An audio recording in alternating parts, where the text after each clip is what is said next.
மக்கள் கிட்ட ஒண்ணு கேட்கிறேன், மக்களே ரொம்ப வருத்தமா இருக்கு. நீங்க வந்து சேஃப்டி இல்லாம இந்த மாதிரி ஒரு கூட்ட நெரிசல்ல மாட்டிக்கிட்டு இந்த மாதிரி நீங்க வந்து உங்க குடும்பத்துக்கு ஒரு மிகப்பெரிய இழப்பா இருக்கிறது என்னால தாங்க முடியல. அதாவது ஒட்டுமொத்த குடும்பம் இழந்து தவிக்கும் எல்லா குடும்பத்துக்கும் என்னுடைய மன்னிப்பு கேட்டுக்கிறேன். ரொம்ப ரொம்ப வருத்தமா இருக்கு. இந்த நிகழ்வை நினைக்கும் போது ரொம்ப வருத்தமா இருக்கு.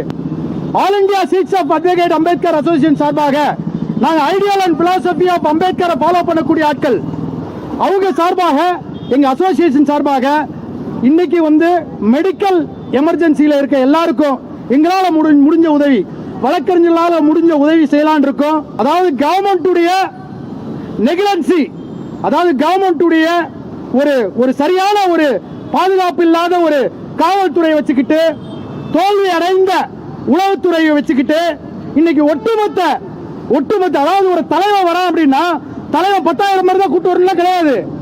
10,000 பேர் சொல்லுவோம், 10 லட்சம் பேர் வருவோம். 10 லட்சம் பேர் வந்தாலும் காவல் தர வேண்டியது, அந்த பாதுகாப்பு தர வேண்டியது கவர்மெண்ட்டுடைய கடமை. அந்த கடமையை நீங்க தவறிட்டீங்க. உளவுத்துறை டோட்டல் ஃபெயிலியர். எங்க எஸ்பி, எங்க டிஐஜி, எஸ்பி டிஐஜி யாரா இருந்தீங்க?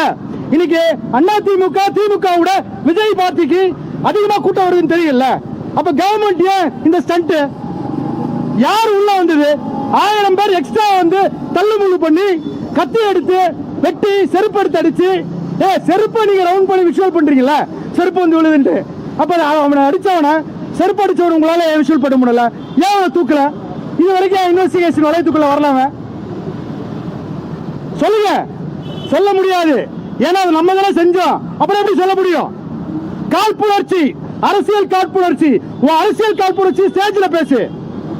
இதே 1977 புரட்சி தலைவர் எம்ஜிஆர் அவர்கள் வரும்பொழுது லட்டி சார்ஜ் பண்ணீங்க. நீங்க லட்டி சார்ஜ் பண்ணீங்க. அதேதான் இன்னைக்கு விஜய்க்கு நடக்குது. ஏன் நீங்க உங்க பாலிடிக்ஸ் பண்ணுங்க, போய் பனையூர்ல போய் சண்டை போடுங்க, ஸ்டேஜ் போட்டு சண்டை போடுங்க. மக்கள்கிட்ட எங்க காட்டுறீங்க? தமிழக மக்கள்கிட்ட எங்க காட்டுறீங்க? வழக்கறிஞர் எங்களுடைய ஆதகமே நீங்க மக்கள்கிட்ட காட்டுறதா? மக்கள் ஏங்க கொலை வழி ஆக்குறீங்க?